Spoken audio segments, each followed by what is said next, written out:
اسماعیل سب کی سماعتوں کی حوالے کر رہا ہوں، اور شان حسین سنیے، ایمان تازہ ہو جائے گا۔ ہائے سونے نبی دے بارے حسنین جان دے، پیار سے کہہ دیجئے سبحان اللہ۔ ہائے سونے نبی دے بارے حسنین جان دے نے، مولا علی دے بارے حسنین جان دے نے، عبدین مالکانو کمینیاں دی بل کدی ہر جنتی دے بارے، ہر جنتی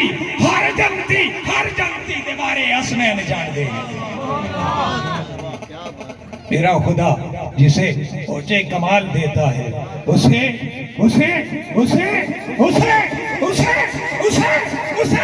مدد کی چادر پہ ڈال دیتا ہے، اور نام حسین ایسا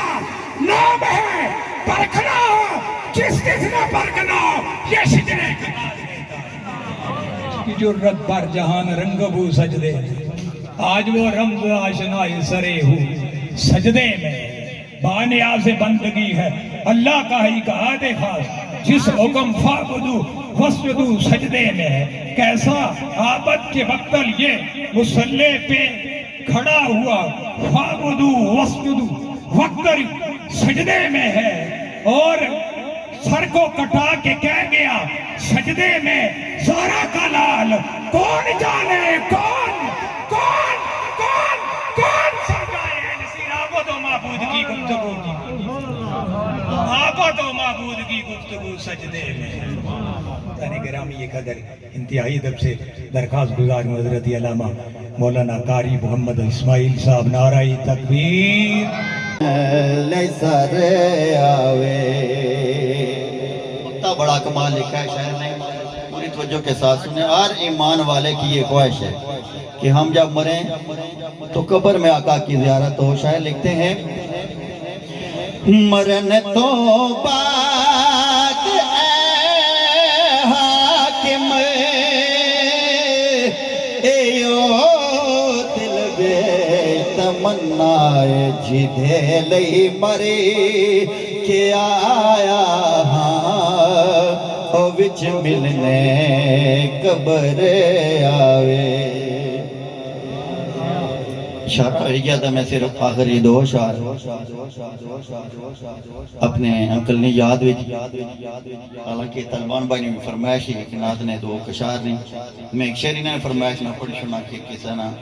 اور رومیہ کشمیر فرمانے ٹا دے مسجد ٹا دے مندر ٹا دے جو کچھ ٹھیندا، پر ایک بندے دا دل نہ ٹاویں رب دلاں وچ رہندا۔ پہلا پرونی فرمائش تھا ایک شعر نات نہ، اور ایک ہی فراقیہ بول اور ماری حاضری مکمل۔ ہائے سونا مدینے والا دکھیاں دا آسرا، اے سونا مدینے والا دکھیاں دا آسرا، اے سونے دا نام سونا ہر مریض دی دوا، سونا مدینے والا اے دکھیاں دایا سرائے۔ ذکر نبی تو کر کے دل اپنا شاد کر لئی، مشکل بنے جے کوئی سونے نو یاد کر لئی۔ اے ذکر نبی دا صدقہ ٹل جاندے ہر بلائے، سونا مدینے والا دکھیاں دایا سرائے۔ ہاں سن کون قصہ ہے درد دل، میرا غم گزار چلا گیا، جس آشناؤں کا پاس تھا وہ وفا شار چلا گیا، جس آشناؤں کا پاس تھا وہ وفا شار چلا صدق رسوله النبي الكريم الأمين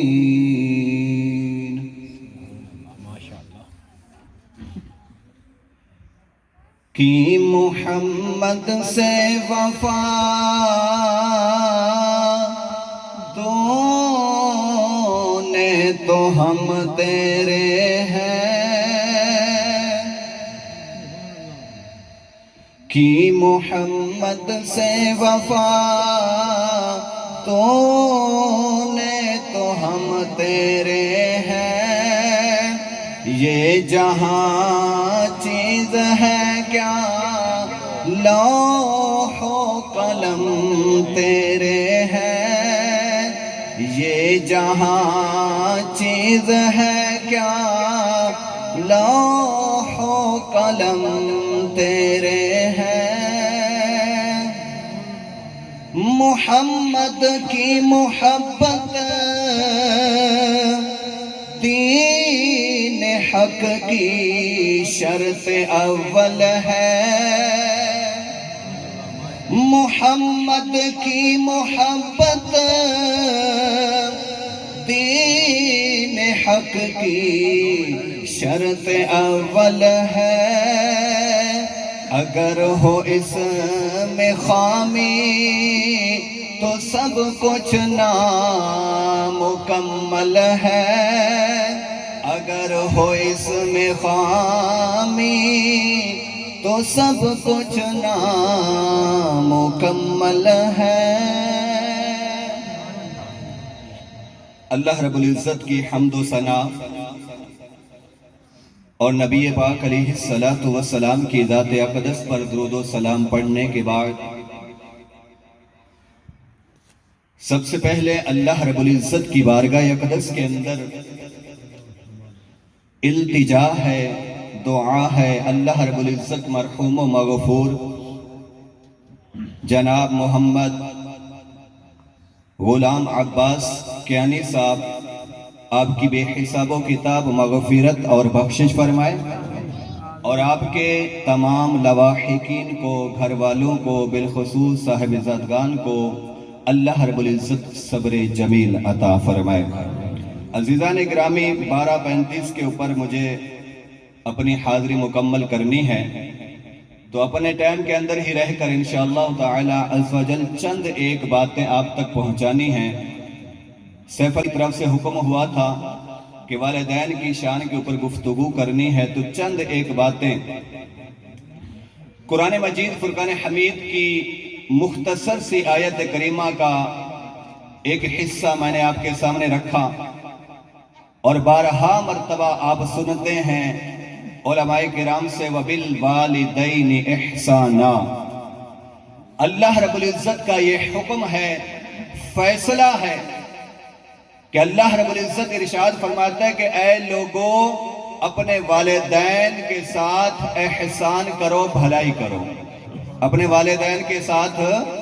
احسان کرو بھلائی کرو یہ جملہ تو ہم اکثر سنتے رہتے ہیں لیکن دو احادیث پاک ایک حدیث پاک کے اندر حضور صلی اللہ علیہ وآلہ وسلم نے یہ فرمایا کہ ایسا مسلمان بندہ ایسی اولاد کہ اگر وہ اپنے والدین کے ساتھ اچھا سلوک نہیں کرتی اپنے والدین کی نافرمانی کرتی ہے اپنے والدین کو گالی گلوچ کرتی ہے اپنے والدین کو اذیت اور تکلیفیں پہنچاتی ہے تو اس کا انجام پھر کیا ہوگا اور پھر اس کے برعکس وہ نیک بخت اولاد وہ خوش نصیب اولاد جو اپنے والدین کا حکم مانتی ہے ان کو اذیت و تکلیف نہیں دیتی انہیں گالی گلوچ نہیں کرتی بلکہ ان کا ادب و احترام کرتی ہے اور ان کے ساتھ اچھا سلوک کرتی ہے تو پھر اس کا مقام کتنا ہے حدیث پاک کے اندر آتا ہے نبی پاک علیہ السلام کا ارشاد گرامی آپ صلی اللہ علیہ وآلہ وسلم نے ارشاد فرمایا کہ مررت لیلتاً اسری بی برجل مغیب فی نور العرش. یہ حدیث پاک بہت ہی پیاری حدیث پاک ہے، بڑی قابل غور حدیث پاک ہے، توجہ کے ساتھ سننی ہے. حضور صلی اللہ علیہ وآلہ وسلم فرما رہے ہیں مررتو، میں گیا، میں گزرا لیلتن، ایک ایسی رات کے اندر، اسری بی کہ جب مجھے لے جایا گیا، یعنی شب معراج کی رات کا حضور صلی اللہ علیہ وآلہ وسلم ذکر فرما رہے ہیں. فرماتے کہ جب شب معراج کی رات مجھے اللہ رب العزت نے اپنے پاس بلایا، اپنا دیدار نصیب کیا، تو اس عظیم رات کے اندر میں جب گیا تو پھر کیا دیکھا؟ فرمایا برجل، میں ایک ایسے شخص کو میں نے دیکھا، مغیب، جو ڈوبا ہوا تھا، لپٹا ہوا تھا، فی نور العرش، اللہ رب العزت کے نور کے عرش کے اندر. یعنی اللہ رب العزت نے اس بندے کو کتنا بڑا مقام و مرتبہ عطا فرمایا. اللہ رب العزت نے اسے اپنا قرب دیا ہوا ہے، عرش کے نور کے سائے کے نیچے نہیں، عرش کے نور کے اندر اللہ رب العزت نے اسے چھپا رکھا ہے. تو عزیزان گرامی، یہ حدیث پاک حضور صلی اللہ علیہ وآلہ وسلم بیان فرما رہے ہیں. اور کب کہ فرمایا کہ جب میں شب معراج کی رات کے اندر گیا تو میں نے اس وقت یہ منظر دیکھا. اللہ رب العزت کا عرش ہے، عرش کے نور کے پردوں کے اندر وہ بندہ لپٹا ہوا ہے، چھپا ہوا ہے. آگے آپ صلی اللہ علیہ وآلہ وسلم نے فرمایا قلت، میں نے کہا، میں نے پوچھا، سوال کیا، من ھذا، یہ کون شخص ہے؟ یعنی اللہ رب العزت نے اتنا بڑا مقام، اتنا بڑا رتبہ اس بندے کو عطا فرما رکھا ہے، تو بتائیں یہ کون شخص ہے؟ قلت، آپ صلی اللہ علیہ وآلہ وسلم نے فرمایا کہ میں نے پوچھا اھذا ملک، کیا یہ کوئی فرشتہ ہے؟ یعنی اتنا بڑا مقام و مرتبہ جو اللہ رب العزت نے اسے عطا کر رکھا ہے، کیا یہ شخص کوئی فرشتہ ہے؟ لا، مجھ سے کہا گیا نہیں. اور آپ صلی اللہ علیہ وآلہ وسلم آگے پھر فرماتے ہیں قلت، میں نے دوبارہ پوچھا، یعنی جبریل امین جو لے جانے والے تھے ان سے پوچھ رہے ہیں. فرمایا کہ اھذا نبی، کیا یہ کوئی نبی ہے یا کوئی اللہ کا رسول ہے جسے اللہ رب العزت نے اتنا بڑا مقام عطا فرما رکھا ہے؟ فرمایا قیل لا، مجھ سے کہا گیا نہیں یہ نبی ہے، نہ یہ فرشتہ ہے. تو آپ صلی اللہ علیہ وآلہ وسلم فرماتے ہیں من ہوا، میں نے دوبارہ سوال کیا کہ اے اللہ کے پیارے فرشتے، پھر بتا تو صحیح، اگر یہ نبی بھی نہیں ہے، اگر یہ فرشتہ بھی نہیں ہے، تو یہ عظیم بندہ کون ہے؟ یہ کون شخص ہے جسے اللہ رب العزت نے اپنا یہ قرب عطا فرما رکھا ہے کہ عرش کے نور کے جلووں کے اندر اسے چھپایا ہوا ہے؟ حضور صلی اللہ علیہ وآلہ وسلم فرماتے ہیں مجھے بتایا گیا، فرمایا کہ اس کے اندر 3 خوبیاں تھیں، اس بندے کے اندر 3 خوبیاں ہیں جس کی وجہ سے اللہ رب العزت نے اسے اپنا قرب عطا فرما رکھا ہے، عرش کے نور کے جلووں کے اندر لپیٹ رکھا ہے. فرمایا کہ پہلی خوبی یہ ہے ھذا رجل کان فی الدنیا لسانہ رطب من ذکر اللہ. آپ صلی اللہ علیہ وآلہ وسلم نے فرمایا کہ یہ وہ شخص ہے، یہ وہ بندہ ہے کہ دنیا کے اندر اللہ تبارک و تعالی کے ذکر سے اس کی زبانیں ہر وقت تر رہا کرتی تھی. ہر وقت اللہ کے ذکر سے اس کی زبان چلتی رہتی تھی، اپنے رب کو یاد کیا کرتا تھا. اور دوسری خوبی آپ صلی اللہ علیہ وآلہ وسلم نے فرمایا وَمُعَلَّقٌ وَقَلْبُهُ مُعَلَّقٌ بِالْمَسَاجِدِ. فرمایا کہ اس کا جو دل ہے یہ مساجد کے ساتھ ہمیشہ لگا رہتا تھا. یعنی ایک نماز پڑھنے کے بعد دوسری نماز کے انتظار کے اندر رہا کرتا، ایک نماز سے فارغ ہونے کے بعد اس کے دل کے اندر تڑپ ہوتی تھی کب اذان ہو مسجد کے لیے میں دوبارہ واپس جاؤں. یعنی اللہ کے گھر کے ساتھ اس کا تعلق ہمیشہ جڑا رہتا تھا. اور تیسری جو چیز والدین کے ساتھ بھلائی کرنے کے بارے میں ہے، آپ صلی اللہ علیہ وآلہ وسلم نے فرمایا وَلَمْ يَسْتَسِبَّ لِوَالِدَيْهِ. آپ صلی اللہ علیہ وآلہ وسلم نے فرمایا کہ اس نے اپنے والدین کو کبھی کوئی تکلیف نہیں دی، کبھی گالی نہیں دی تھی۔ عزیزان گرامی، یہ تین خوبیاں، ان میں سے جو آخری خوبی ہے جس وجہ سے میں نے یہ حدیث پاک بیان کی، آپ صلی اللہ علیہ وآلہ وسلم کا فرمان اقدس، آپ صلی اللہ علیہ وآلہ وسلم فرما رہے ہیں کہ ایسا مسلمان بندہ، ایسی اولاد جو اپنے والدین کو اذیت نہیں دیتی، جو اپنے والدین کی نافرمانی نہیں کرتی، اپنے والدین کو گالی گلوچ نہیں کرتی، فرمایا کہ ایسی عظیم اولاد اللہ رب العزت اس کو کتنا بڑا مقام دیتا ہے۔ فرمایا کہ کل قیامت کے دن اللہ رب العزت اسے اپنے عرش کے نور کے اندر جگہ عطا فرمائے گا۔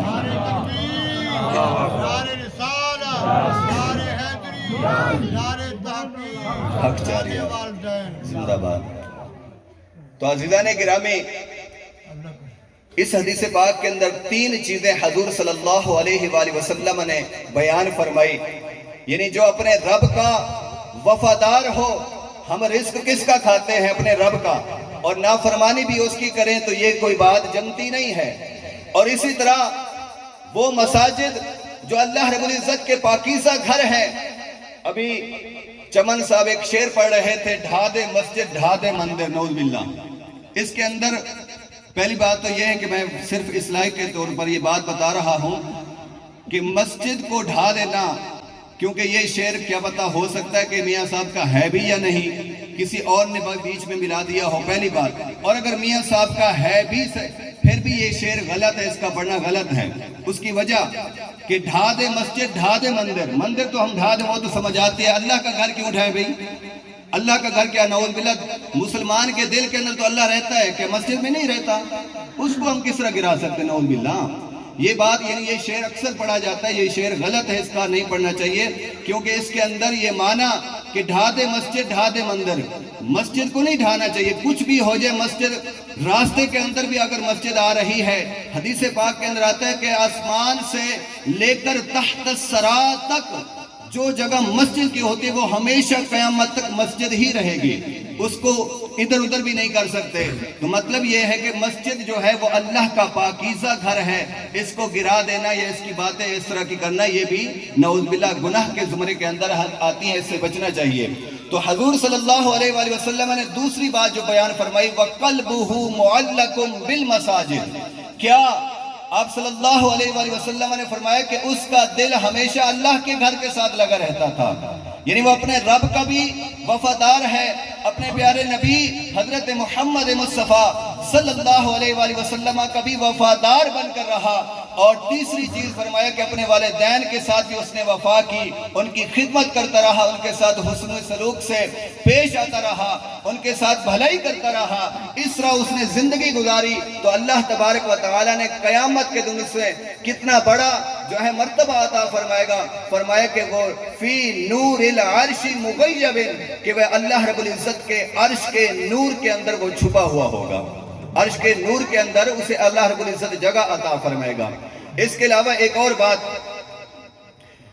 ہم سب کے یقیناً جن کے والدین زندہ ہیں وہ بڑے خوش نصیب لوگ ہیں، اور جن کے والدین اس دنیا سے رخصت ہو گئے ہیں، ان کے لیے ایک پیغام دے رہا ہوں، ان کے لیے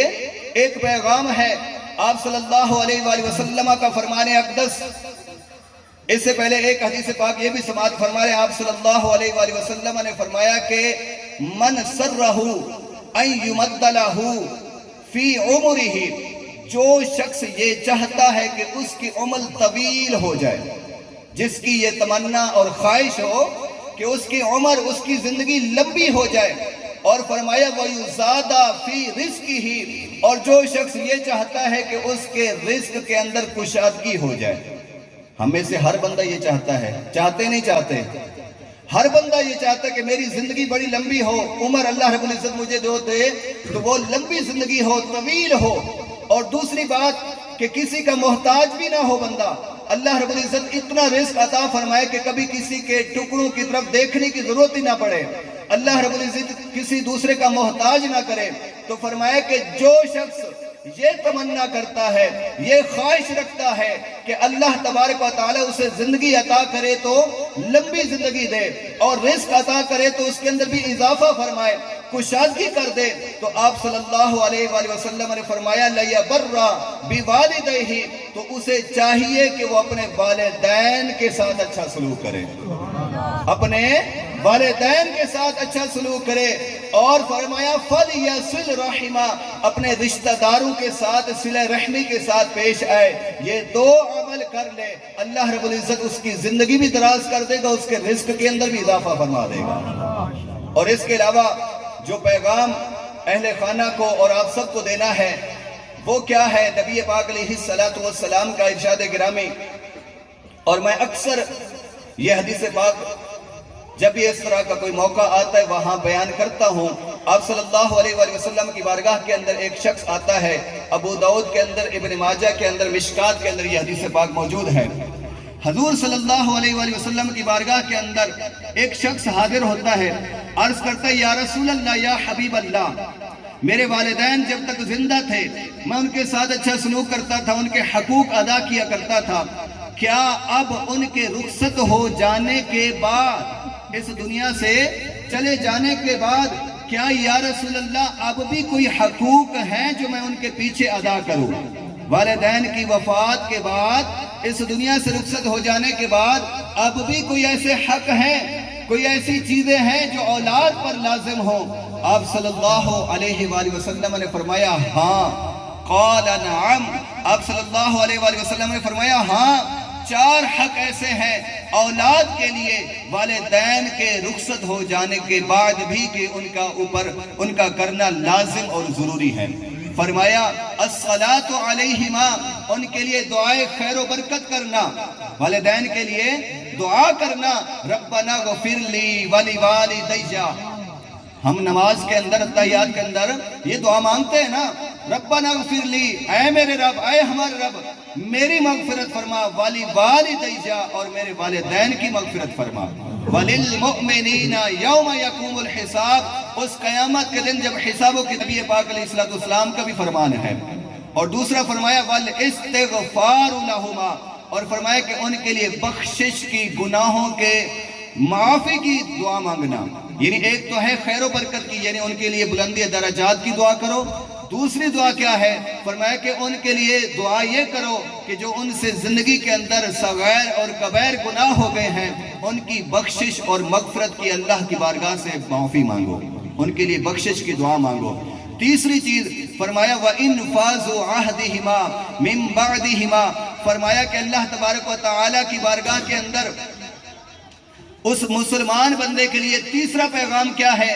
تیسرا پیغام یہ ہے، فرمایا کہ جب والدین رخصت ہو جائیں وَإِنْفَاذُ عَهْدِهِمَا مِنْ بَعْدِهِمَا، ان کے پیچھے ان کے وعدوں کو، ان کے وصیتوں کو پورا کرنا اولاد پر لازم ہے۔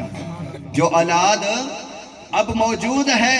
ان کے جو والدین تھے جو اس دنیا سے چلے گئے، فرمایا کہ ان کے لیے دعا کرنا خیر و برکت کی، دوسری دعا بخشش کی، اور تیسرا کام کیا ہے؟ ان کے جو وعدے ہیں جو لوگوں کے ساتھ کر رکھے تھے، جو عہد کر رکھے تھے، ان کو بھی اب پورا کرنا۔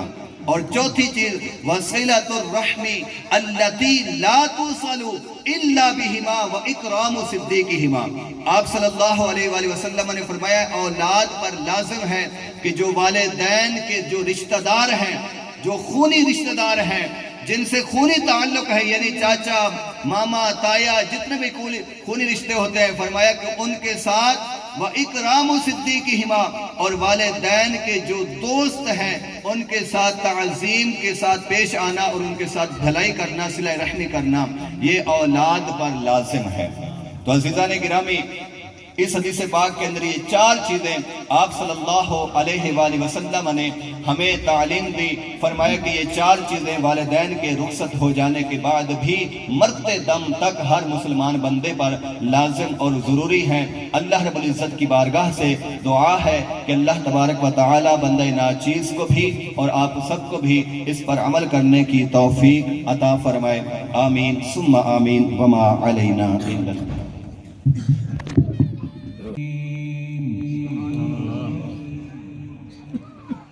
أما بعد فأعوذ بالله من الشيطان الرجيم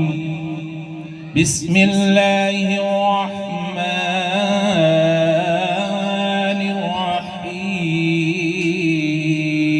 الرحيم أن اشكر لي ولوالديك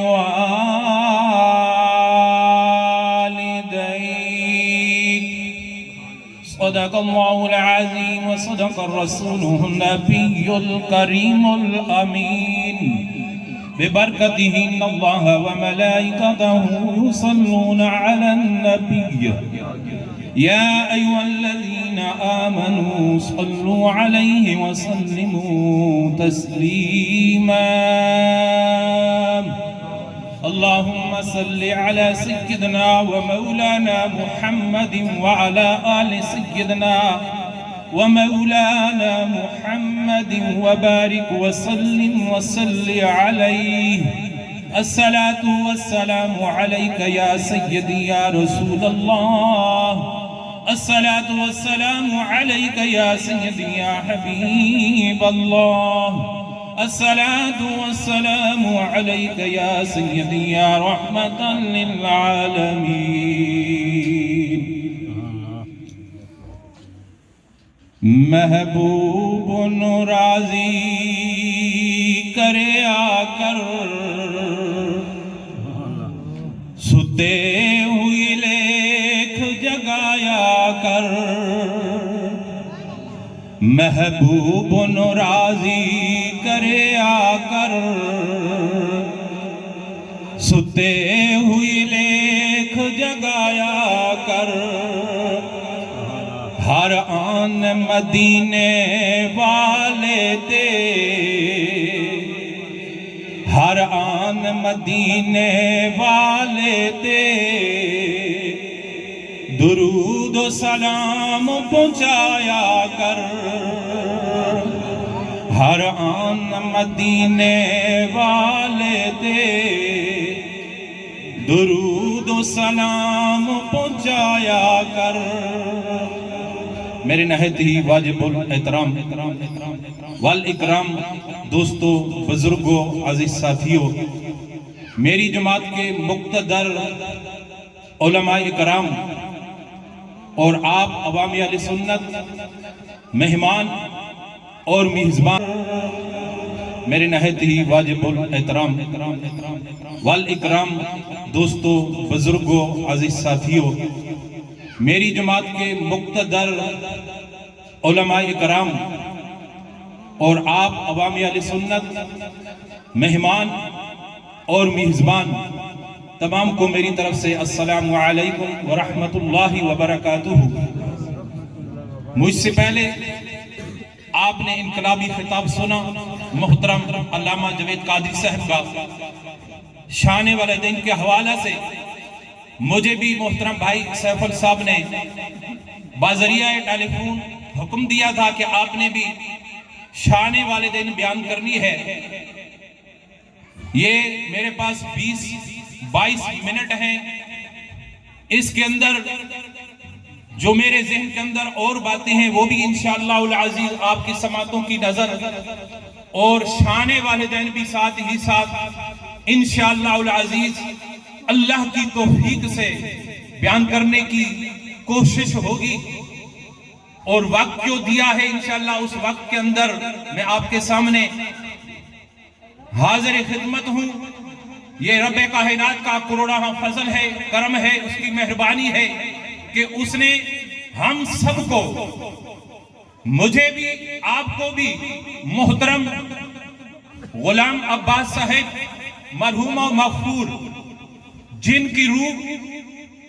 جمعرات کے دن کب سے عنصری سے پرواز ہوئی اور جن کی نماز جنازہ جمعے کے دن ادا کی گئی ہم سب ایک مقصد کے لیے یہاں اکٹھے ہوئے ہیں ہمارا مقصد یہ ہے کہ اس بندہ مومن کو اس نیک بندے کو جسے جمعرات کی رات نصیب ہوئی جمعے کا دن نصیب ہوا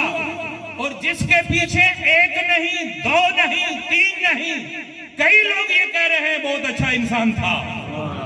اس کے اخلاق حسنہ کو سرایا جا رہا ہے شاہد میری ملاقات ہوئی ہو یا نہیں لیکن بات یہ ہے کہ سننے میں یہ بات آئی ہے کہ وہ بڑا اچھا آدمی تھا، اچھا انسان تھا، اور اسی وجہ سے اسے اللہ نے وہ رات دن عطا فرمایا ہے کہ جس کے متعلق رسول کائنات فرماتے ہیں کہ جو بندہ مومن اس دنیا سے جاتا ہے، جو معراج کی رات ہو، جمعے کا دن ہو، اللہ تبارک و تعالیٰ اسے قبر کا حساب نہیں لیتا، قبر کا حساب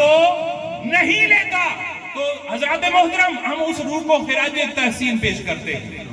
خراج عقیدت پیش کرتے ہیں، سلام عقیدت پیش کرتے ہیں کہ جس کے حسن اخلاق کا چرچا ہر بندہ مومن کی زبان کے اوپر جاری ہے۔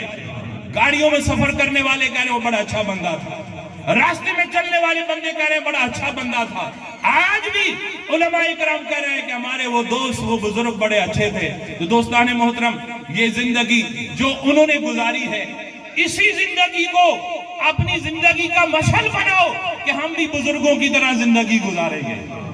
آپ کے سامنے ایک بڑی خوبصورت بات پیش کروں گا، آپ کی سماعتوں کی نظر۔ یہ جو شاہد ہے نا، شاہد جانتے ہو نا شاہد کسے کہتے ہیں؟ جسے ماکھی کہتے ہیں۔ اس میں مٹھاس کیوں آتی ہے؟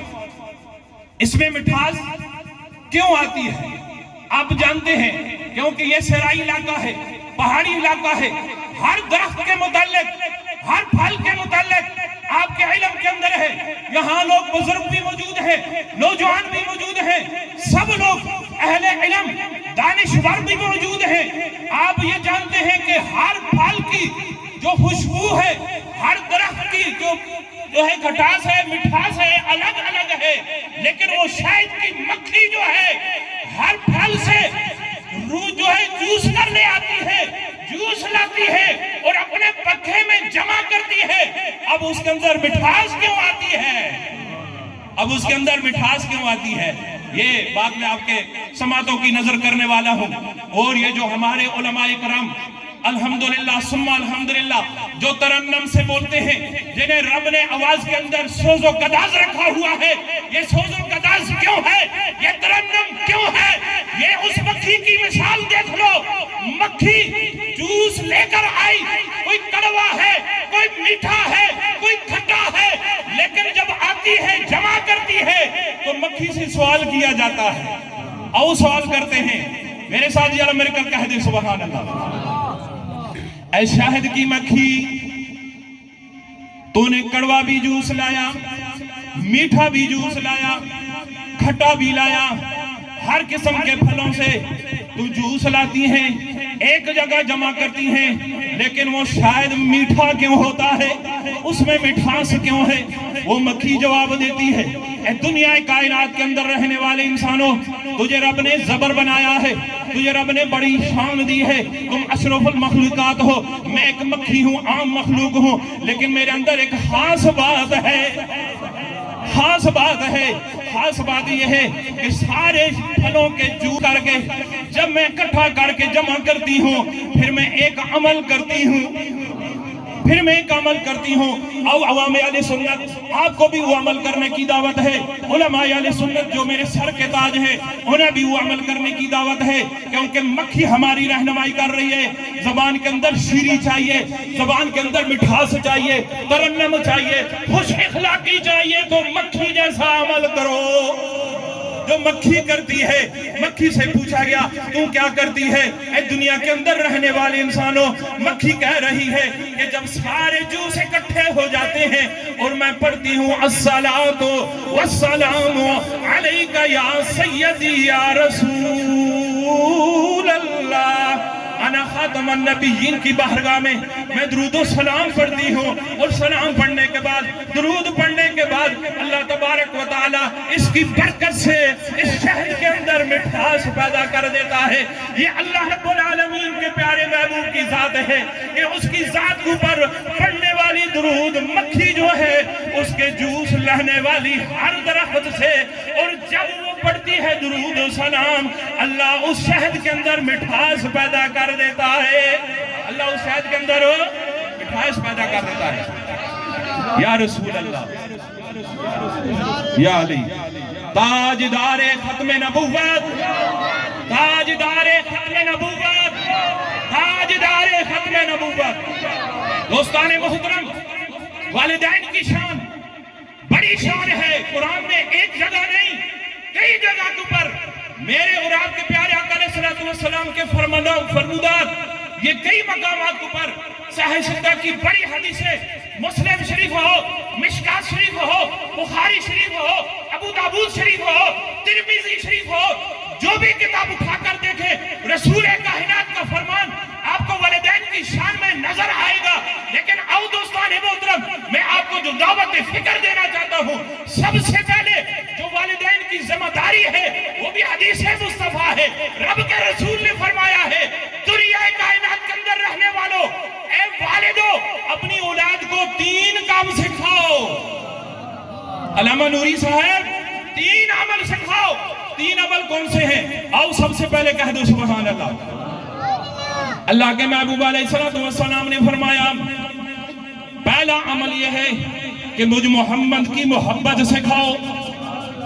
اپنی اولاد کو،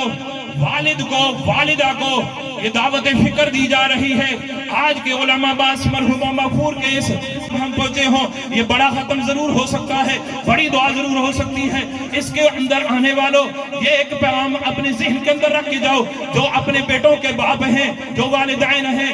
اور گھروں کے اندر ہماری مائیں بہنیں بیٹیاں بھی سن رہی ہیں، اس بات کو ذہن کے اندر کو. رسول کائنات کا فرمان ہے، اللہ کے حبیب فرماتے ہیں کہ سب سے پہلے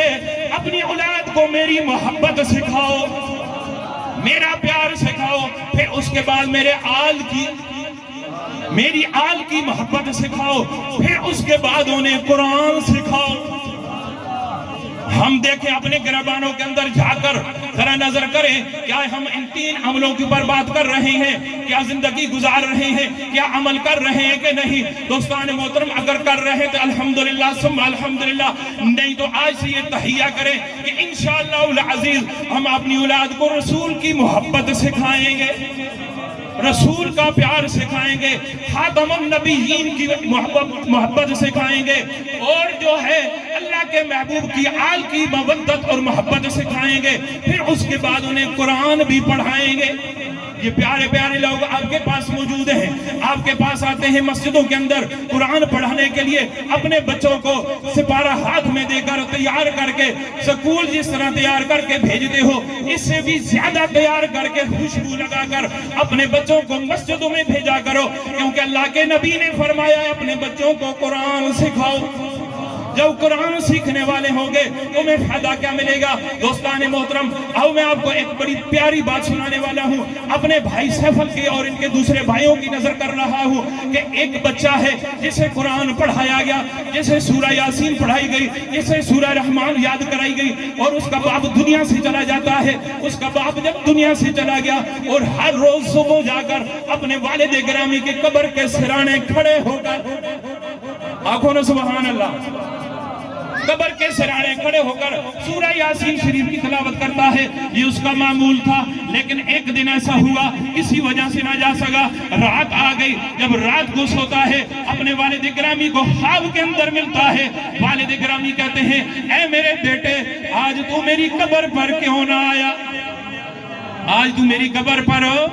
کیوں نہ آیا؟ وہ بیٹا کہتا ہے آج مجھے یہ والد گرامی مجبوری تھی، اس وجہ سے میں آپ کی قبر کے اوپر نہ آ سکا. وہ والد گرامی مرحوم مغفور کہتے ہیں، اپنے بیٹے سے مخاطب ہو کر کہتے ہیں عالم خواب کے اندر کہ جب تو میرے پاس آیا کرتا تھا، تیرے آنے کی وجہ سے تو جب قرآن پڑھا کرتا تھا، سورہ یاسین کی تلاوت کیا کرتا تھا، اللہ تبارک